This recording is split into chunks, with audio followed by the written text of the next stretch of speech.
Hello viewers, the question is, a sphere exactly fits inside a hollow cylinder closed at both ends. The ratio of the volume of the empty space in the cylinder to the volume of the sphere is option A 2:1, option B 1:2, option C 2:3 and option D 3:2.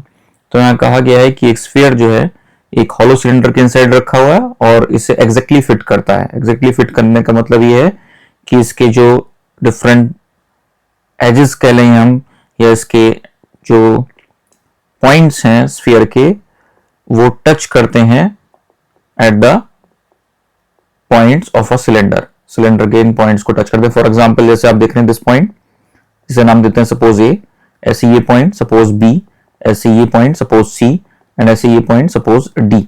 तो ये सारे points जो है exactly touch हो रहे हैं। तो इसका मतलब ये कि ये स्फीयर जो है एग्जैक्टली फिट हो रहा है इस हॉलो सिलेंडर के अंदर। हमसे पूछा गया है ratio of the volume of the empty space in the cylinder to the volume of the sphere. Empty space का मतलब ये है कि जो हिस्सा बचा रह गया है सिलेंडर के अंदर फुलफिल होने से स्फीयर को रखने के बाद उसका रेशियो निकालना है with the volume of the sphere. तो सबसे पहले अगर हम बात करें वॉल्यूम ऑफ स्फीयर, तो वॉल्यूम ऑफ स्फीयर बराबर होगा 4/3 पाई आर क्यूब के, अगर हम इस स्फीयर की रेडियस को आर मानते हैं। और अगर स्फीयर की रेडियस को हम यहाँ आर मान के चलते हैं तो 2 टाइम्स रेडियस, जैसे ए बी देख रहे हैं तो वो एक तरह से diameter of the base of the cylinder होगा। या आप दूसरे शब्दों में कहें कि इसके जो बेस या टॉप पे जो सर्कुलर सरफेस का सर्कुलर सेक्शन जो फॉर्म हो रहा है इसका सिलेंडर का, इसकी रेडियस भी आर ही होगी। तो इस तरह से सिलेंडर की रेडियस भी जो है वो आर ही होगी।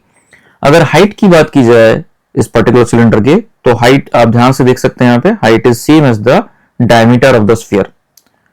तो एक तरह से हम कह सकते हैं कि इसकी जो हाइट होगी सिलेंडर की वो बराबर होगी 2 टाइम्स आर। तो अगर हम आर रेडियस मान के चलते हैं स्फीयर की, तो उस कंडीशन में सिलेंडर की रेडियस भी आर होगी और सिलेंडर की हाइट 2r होगी। अगर वॉल्यूम ऑफ द सिलेंडर की बात की जाए तो वॉल्यूम ऑफ सिलेंडर बराबर होता है पाई आर स्क्वायर एच। तो यहाँ पे पाई आर स्क्वायर और एच की जगह हम प्लेस कर देंगे 2r। तो ये वैल्यू निकल के आती है 2 times pi r cube, 2 pi r cube. So this is the volume of the cylinder.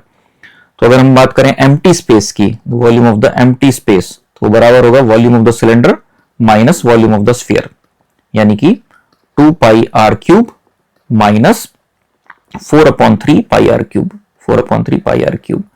तो ये बराबर होगा हमारा एम्प्टी स्पेस का वॉल्यूम। इसको फर्दर सॉल्व कर लेते हैं। 2 को हम लिख सकते हैं 6/3, so 6/3 pi r cube minus 4/3 pi r cube, तो ये वैल्यू आ जाती है 2/3 पाई आर क्यूब। और हमसे पूछा गया ratio of the empty space, ratio of the empty space to the volume of the sphere. Empty space का वॉल्यूम और स्फीयर के वॉल्यूम का रेशियो हमसे पूछा गया है।